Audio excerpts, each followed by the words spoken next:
My name is Hadria Stewart, and I'm a member of the Kingston Technical High School family. I'll be your teacher of English this afternoon. Now, today's lesson will be about extended writing. Let's get started. Let's start with our objectives for the day. Now, by the end of today's session, candidates should be able to explain what a paragraph is. Candidates should also be able to identify and explain the various parts of a paragraph, and candidates should be able to examine paragraphs closely to determine if they are narrative, descriptive, expository, or persuasive. Our syllabus focus for this afternoon is writing to communicate. The aim of this unit is to develop the learner's skills to write to communicate information and opinions for a range of purposes. Now we're going to start with a sample paragraph from a specimen paper. Now, we're just going to focus on one paragraph for now, and then we'll look at another one after. So it says, a covering letter is the first stage in marketing yourself on the jobs market. You don't get a second chance to make a first impression. The recipient of your letter will read it and form judgments about your personality and your suitability for the job. Use it as a chance to highlight your strengths and any experience that is relevant. Pick out points from your CV and elaborate on them. So the very first sentence in this paragraph tells us what the paragraph is going to be about, what is the focus. So it is talking about a covering letter that usually accompanies your resume, right? And it is the first stage in marketing yourself, right? Promoting yourself on the job market. So there are some things that you need to pay attention to as you market yourself, all right? Bear in mind that this is your opportunity to highlight your strengths. So you're going to talk about your strengths and any experience that is relevant to the job that you are applying for. And you're to pick out points from your CV, your curriculum vitae, and elaborate on them, all right? Now let's look at the second one. This is from the same specimen paper. It says, bad covering letters come in all forms, from the embarrassing to the dull. Shelley added, something else I dislike is the use of standard letters. It's always obvious when the candidate has just changed the name and job details, and it doesn't give you much confidence in their enthusiasm for the job. So this particular paragraph is going to focus on bad covering letters. What would make a covering letter a poor one, right? What would make it poor? It can either be embarrassing or dull, very, very boring, right? What could cause this? When people use standard letters, you have one letter that you just modify slightly each time you're applying for a job. So you do not make enough modifications, right, to suit the particular job that you're applying for, and so your enthusiasm and your passion for this job that you're applying for does not come out, right? So this would be called a bad example or a bad covering letter. Now, what is a paragraph? I'm sure that most of you can answer my question, right? So yes, a paragraph is a component of fictional prose and non-fictional writings. Yes, when we read, or the information is divided in paragraphs. Now, when doing extended writing, such as writing essays, research papers, and books, new paragraphs are indented to show their beginnings. And in some cases, you can actually skip a line as well. But most of the time when we are writing, we normally go in a new line and we just indent. The first line in the paragraph, we indent, right? And then we'll do the same for the other paragraphs. Each new paragraph begins with a new indentation. And make sure that the indentation is very, very visible, okay? Now, that paragraph is a component of all types of writing, both fictional prose and non-fictional prose. Now, in order for you to write good essays and research papers, and yes, go on to writing books, you have to learn how to master to write paragraphs, write very good paragraphs, okay? So we're starting from the foundational level, we're starting from the basics up. I know that some of you don't like to write, I know, but in order for you to be successful in this exam, you have to write. And one of the best ways to do it is to practice, practice, practice. We're going to give you many opportunities to practice. We continue to look at what a paragraph is. The purpose of a paragraph is to express a speaker's thoughts on a particular point in a clear way that is unique and specific to the paragraph. In other words, paragraphs should not be mixing thoughts or ideas. When a new idea is introduced, generally a writer will introduce a new paragraph. Now let's spend a little time on this slide. So the purpose of the paragraph is for you to express your thoughts, right, on a particular point, and you do this as clearly as you possibly can. Now, many people are reluctant to write because they don't know what to write, which is why I always encourage you to read widely, all right, and to participate in certain discussions so that you can learn from other people as well. All right. Paragraphing in your paragraphs, you should not be mixing your thoughts or ideas. So you should not be jumping all over the place. And that is why it is so important for you to sit and plan what you're going to write before you actually do write. Okay? And every time you're going to introduce a new idea, you try to go in a new paragraph and not just introduce the idea, but you're going to introduce the idea and you're going to develop the idea as well. In nonfiction writing, a body paragraph is any paragraph that comes between the introduction and the conclusion. All right? So the paragraph should have an introduction, and then it should have some other information in the middle, and it should end with a conclusion. Sounds like an essay, right? Similar format. Now let's talk about the basic paragraph structure, how to lay out your paragraph. That is where we're going to start. You know already how to write sentences and the various types of sentences, the simple, the compound, and the complex. Now we want to move from the sentences now to actually get into the paragraphs. A good body paragraph will have the following. It will definitely have a topic sentence, and the name speaks for itself. It will have supporting evidence, and it will have concluding sentence. Make sure that you're making notes as we go along. So a good body paragraph will have topic sentence, supporting evidence, and definitely a concluding sentence. So what is this topic sentence that we're talking about? Think about it. Topic, sentence, all right? So the topic sentence is usually the first sentence of the body paragraph, usually, but not in every case. All right? As you become more mature as a writer, you can decide to put your topic sentence even at the very end of your paragraph. But as starter, I would recommend that you start with it at the very beginning and then you build from there. So simply put, the topic sentence introduces the topic of the paragraph. So the topic sentence lets your readers know what you're going to write about, right? But remember, it can come at the end of the paragraph as well. Right? Variety is the spice of life, so you can decide to write this particular paragraph and put the topic sentence at the beginning, and then you can write another one and put the topic sentence at the very end. All right, so vary your writing and make it as interesting as possible. Now, we know that repetition, right, strengthens impression, so guess what? We're going to repeat this. So the topic sentence is usually the first, and notice I keep saying usually because it is not so all the time. So it's usually the first sentence in the paragraph. So as you read, you can start looking for those topic sentences, okay? What does it do? What is its purpose? It introduces the main idea of the paragraph. Whenever we talk about comprehension, we're always talking about identifying main idea. What is the most important thing that the writer wants to share? Now, how do I go about writing a topic sentence? How do I start? Well, you can summarize the main idea of your paragraph. Indicate to the reader what your paragraph will be about. So you think about that one strong and powerful sentence that will tell your reader what you're going to write about. So if they get nothing else from my paragraph, they should get this message. And you put that message in the first line of your paragraph and make that your topic sentence, and then you're going to come with the evidence, right, to support it. So we move now from the topic sentence to the supporting sentence or the supporting sentences. All right? The supporting sentences of a paragraph are sentences between the topic sentence and the concluding sentence. And you know the word concluding, right? Comes from conclude. Now the supporting sentence does what? Simply supports the topic sentence. That is, they explain and elaborate the point of the paragraph. Okay? So I have my topic sentence.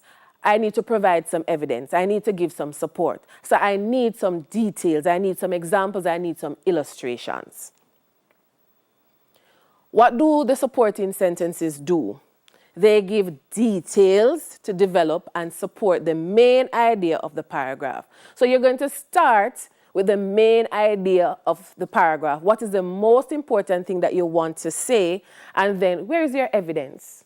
How am I going to support this? What am I going to use? And it may mean that you will have to do some research, right? It may mean that you may have to talk to some persons to get some more information than what you have. Now, how do I go about writing the supporting details or the supporting sentences? What do I do? Well, you should give supporting facts, you should give details, and you should give examples. And you can share examples from your personal experiences as well, and from the experiences of others. So we can talk now about the concluding sentence. So we have spoken about the topic sentence. We have spoken about the supporting sentences. Now we want to wrap our paragraph to a nice, neat to close. So what is a concluding sentence? The concluding sentence is the last sentence in the paragraph. Yes, I have made my point, I rest my case. It should succinctly end the paragraph and transition to the next paragraph if it is appropriate. So as I said before, you may want to start just with one paragraph and fine-tune it, and when you feel comfortable, get somebody else to read it. Get a second opinion. And don't be offended when recommendations are made. Try to learn from the recommendations. Do your editing, right? And see how best you can improve that paragraph, and then you move on to another one. So as you do your research about climate change, try to use some of the information that you have to write some paragraphs. Remember, the practice is very important. So what is the closing sentence? Let me emphasize, this is the last sentence in the paragraph. What purpose does it serve? It restates the main idea of your paragraph. Notice, it restates. So you're not going to say it in exactly the same way as in the beginning, okay? So it restates the main idea of the paragraph simply means that you're going to use different words, right? And there are so many words in English language. And remember, when you are practicing, use a dictionary. And remember, you do get a chance to take the dictionary in the exam, so you can look up new words and add those new words and make your concluding paragraph really an interesting one. Now, here are some features of paragraphs. A good paragraph contains many elements, yes? Here are a few of them. There should be unity in your paragraph. What do I mean? Okay, so as mentioned above, the ideas in a paragraph should logically fit together. So you should fit them nicely together and they should make sense, right? Furthermore, they should flow from one idea to the next. So we will see the unity, all right, coming out there. Now, a paragraph should also be organized in a way that it builds appropriately. So you may want to start with your strongest point, and then you build, add additional information, and you may go down to the point that is considered probably your weaker point, right? Or you can move from your weaker point to your strongest point. It all depends on your purpose, okay? So the paragraph should be organized in a way that it builds appropriately. This could be by sequencing of ideas or events. Additionally, transitions should be used from one sentence to the next that connect the ideas and the concepts. So use up your transitional words, right? You use up your transitional words from sentence to sentence, and then you're going to use up your transitional words from paragraph to paragraph. So you start with your one paragraph, then you go to 2, then you go to 3, and you'll end up with about 5 or 6 for stage 3. Okay, so remember, we start small and we take baby steps. So we're going to use our transitional words, or furthermore, or therefore, as a result of, consequently, additionally, you name it. Now, your paragraph should have adequate development. Yes, I know you may not like this activity, but spend time to do it well and give all the relevant information. So in order for a paragraph to be considered adequate or sufficient, the paragraph should be well developed. Yes, the reader should not be left wanting more information. So you give as much information as you possibly can, all right? Similarly, the paragraph should include enough evidence to support its topic sentence. So evidence is what we want. So now that you have made your strong, your bold statement, now that you have given us your main idea, we want some evidence, right? And if you don't have enough, do your research. Make use of the online resources. Transitions, very important. I touched on it a little while ago. Good paragraphs have transitions between preceding and preceding paragraphs. So there should be smooth transition from what took place before to what is coming next. Nice flow, okay? One paragraph should logically flow to the next. The ideas in a body of work should be organized so that each paragraph transitions well into the next one. And if you're not sure how to go about all of this, just read. Just look at how people write. Spend some time to examine how people write, how they develop their paragraphs, and that should help you.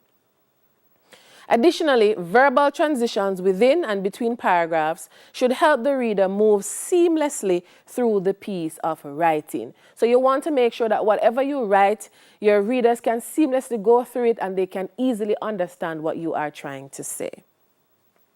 Now, a lot of students ask this question: how long is a paragraph? Especially those who don't love to write. All right? So there is no set length to a paragraph, none. Some paragraphs are only one sentence in length. I'm sure you have seen that already. However, a short paragraph like that should be left only to the expert writer. To who? The experts.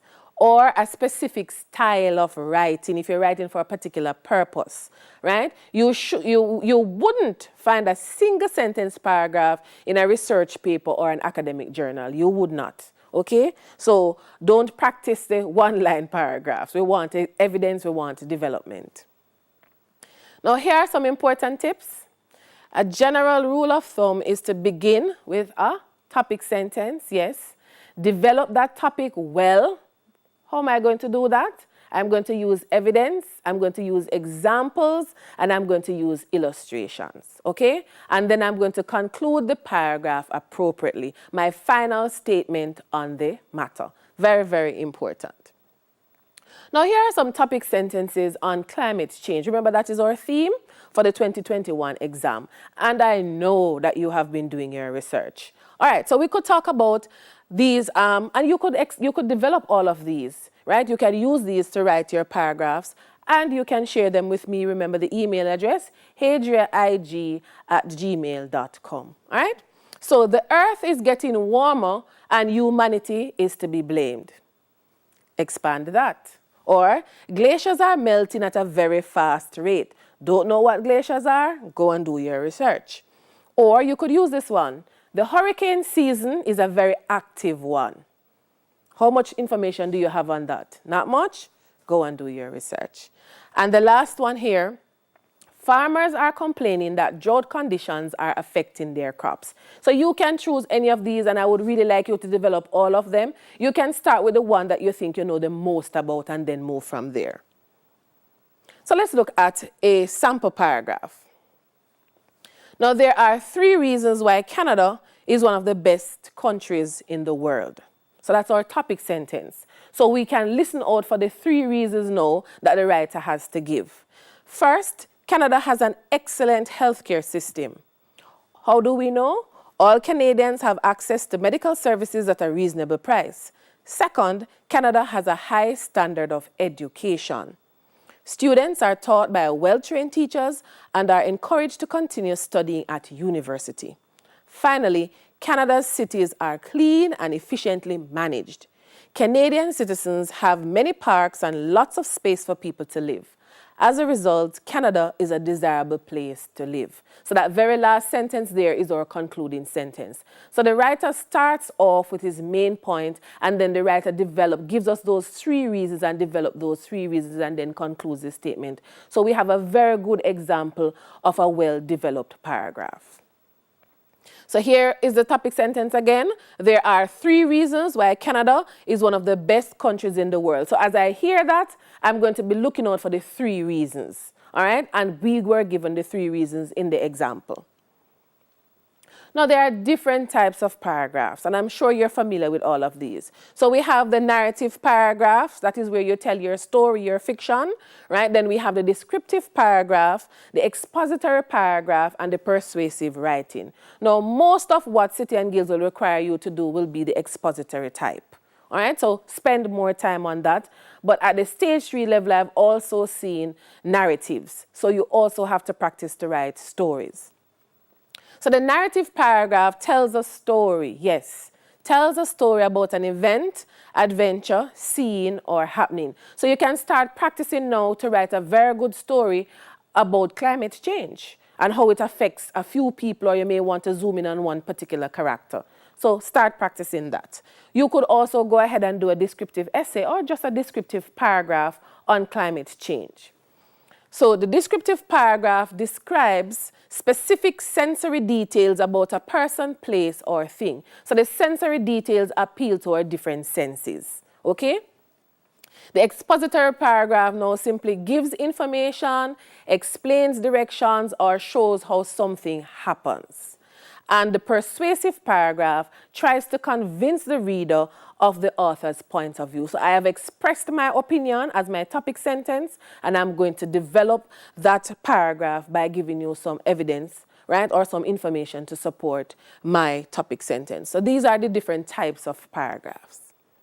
Now let's practice. Let's see if you can identify the paragraph type here. Is it narrative, descriptive, expository, or persuasive? To be healthy, teens can exercise, eat nutritious foods, and keep themselves safe. First, participating in various kinds of fitness can keep them in shape. This can include walking, riding their bikes, and playing sports. Next, maintaining a nutrient-rich diet can help teens stay well. Which one is that? Right? It is expository. All right, look at this one. One of the oddest coincidences in my life happened when I left America to visit South Korea. A friend and I wanted to visit a castle in Seoul, so we found some locals who agreed to take us to see it. As we were walking up some steps from one part of the grounds to another, I saw some people watching us from the top of the steps. When I got to the top, someone I had never seen before mentioned my sister's name and asked if I was her sister. I almost couldn't talk. How could these people know my sister who lived in Australia? They explained that they were my sister's neighbors in Australia and that I looked just like her. It was the strangest experience in my life. What type of paragraph is that? Yes, it's narrative. Look at this one. Hanging on my bedroom wall is a picture of a train. Sometimes when I'm lying on my bed, I take a closer look. The front of the train has a number of flags, but they don't look like today's American flag. Instead, these flags have stripes and a circle of stars. The train is at a station and the conductor is walking towards the tracks in front of the train. Is he preparing to speak to all of the hat-wearing men and children behind him, or is he checking out the tracks? I can't decide. The clock on the post outside the station says it is about 6:15, and I'm guessing that it's evening and not morning since it doesn't look dark. I can just imagine the smell of coal and hear the sound of the train as it snorts and breathes, chomping at the bit to get moving. The picture always makes me think about life in the past. What kind of paragraph do you have there? Yes, it's a descriptive one. So the writer uses words and expressions that appeal to our different senses. All right, so okay, so here's another one. All students should be required to learn how to use the internet. First, because the web gives students access to a tremendous amount of research from the comfort of school or home. They can save time doing research if they learn to use this resource. For example, if students want to write about poodles, they can easily go to a search engine and find all of the resources they could possibly want or need on the topic. Next, the internet allows instant communication with access to everything from email to Skype. Students who have access to the web can communicate with parents and friends during breaks, resolving issues of letting parents know about a schedule change.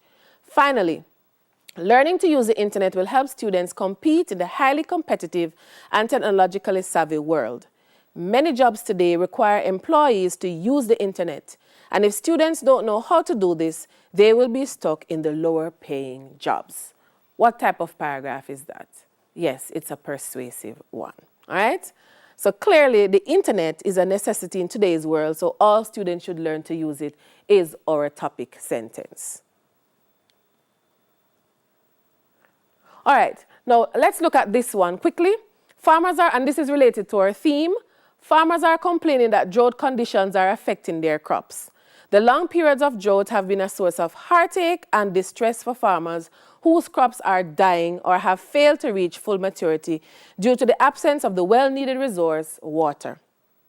The months of drought have led to the loss of many crops, caused great frustrations, negatively affected people's livelihood, and created the problem of how to repay loans borrowed to invest in farming. The farmers have been complaining bitterly to the Ministry of Agriculture and pleading for help in any way possible to relieve the suffering the drought has caused them as they count their losses in both produce and animals. All right? So as I said, practice.